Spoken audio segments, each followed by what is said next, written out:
Hey, good evening, people. My name is Siddharth, and I have not been online since a long time, but I've come back with doing again the same thing that I was doing last year because I've now come back and I'm staying at home, and because of the lockdown in India, and I'm not able to get out of my house. So I've come back to do the same videos again, JFTNA May 10th, becoming entirely ready. That is the video that I'm going to do today. Hopefully you like it. I've not been around for a long time. Hopefully you'll accept me with the same love and affection that I got last year. And if you do like it, do let me know if you want any other changes in this video. I will try and put in some more context to it in a few other videos, but right now I'm just going with plain and simple, good old me. That's all. Let's go to the screen, which I'm going to share for JFTNA May 10th. And like always, what I'm going to do is I'm going to read it out for you. And then we'll probably go a little further from there. I'm not going to try and replace the words or try and explain it to you I'm going to try and explain it in my own words rather than changing the words or trying to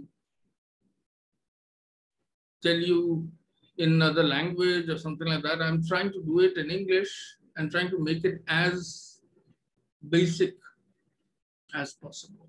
Hopefully you like it. Let's go ahead with it. It's May 10th. We get a good look at what defects are doing to our lives, and we begin to long for freedom from these defects. Becoming entirely ready. Basic text, page 34. Becoming entirely ready to have our defects of character removed can be a long process, often taking place over the course of our lifetime. Our state of readiness grows in direct proportion to our awareness of these defects and destruction they cause. Now, as far as I understood them, that knowing where your defects are and how to deal with them would actually set the course of your life. Your state of readiness to grow in any direction, whether it's downward direction or upward direction or wherever it is, it's on your awareness to know, to be able to identify the defects that you have and what effect they are having on your life, whether it's a destructive, here it's mentioned as destruction, but whatever effects they have, if you know how it's affecting you and whether it's acceptable to you or not, that is the way that you carry on with life, whichever direction you want to go to. We may have trouble seeing the devastation of our defects are inflicting in our lives and lives of those around us during addiction. This is where it means during addiction. If this is the case, we would do well to ask a higher power to reveal those flaws which stand in the way of our progress. Because during addiction, during our lifetime, when we had those defects right inside our character, right inside us, we did not know because they were a part of us. We knew how to live with those character defects throughout our life. We did not know that they were defects. We thought that they were effects of our character. I mean, supposing I was a very loud person, supposing I was abusive and used slang language all the time, or I was generally a very devious guy, I would think that this deviousness is good. It's a very good part of my character. As we let go of our shortcomings and find their influence waning, we'll notice that the love or loving God replaces the defects with quality attributes. Where we are fearful, we find courage. Where we are selfish, we find generosity. Our delusions about ourselves will disappear to be replaced by self-honesty and self-acceptance.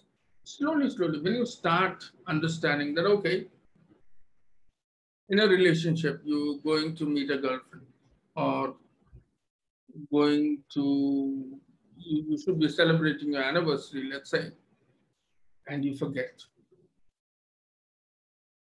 And you just forget. You remember it maybe 6 months later. But because of the love and affection that you have for your spouse, You understand that, see, I'm a forgetful person. I'm forgetting this. This is a defect. I should not forget it because I'm causing harm. I'm causing pain for that lady or my parent or whoever's birthday or anniversary you're forgetting. And then you start writing them down. That, okay, May 10th, so-and-so's birthday, May 11th, so-and-so's anniversary.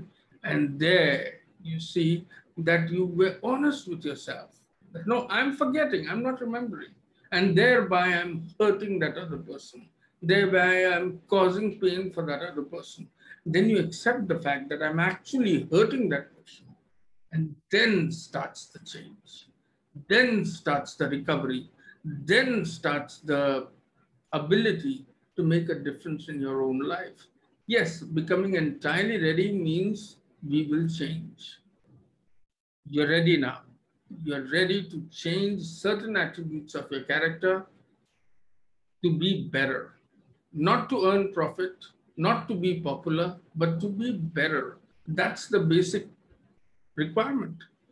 Each level of readiness brings a new gift. Now I've started remembering the birthdays and anniversaries because I'm writing them down. So now if I remember those birthdays and anniversaries, what I'm going to do is I'm going to start getting small gifts for them, preparing myself for that occasion, showing my love for them and respect for them, and getting love and respect. That love and respect that I'll be getting are the gifts that I get. Being ready for events during our job or being ready for tests. When you get good marks, you do feel good about it. Our basic nature changes. We soon find our readiness is no longer sparked by our pain, but by our desire to grow spiritually. Soon you will find that you're now ready. You're ready to go to the next step. You're not looking back. You're not looking behind. You're not looking back and seeing what in the wake of your character defects or defects in general caused the destruction. You're not looking at that destruction at this point in time. What you're looking at is the growth, is the tomorrow, not the yesterday. I will increase my state of readiness by becoming more aware of my shortcomings. You have to be ready for your shortcomings so that you can work on them, so that you can make yourself a better person. I have tried my level best in this video to show you what May 10th JFTNA meant for me.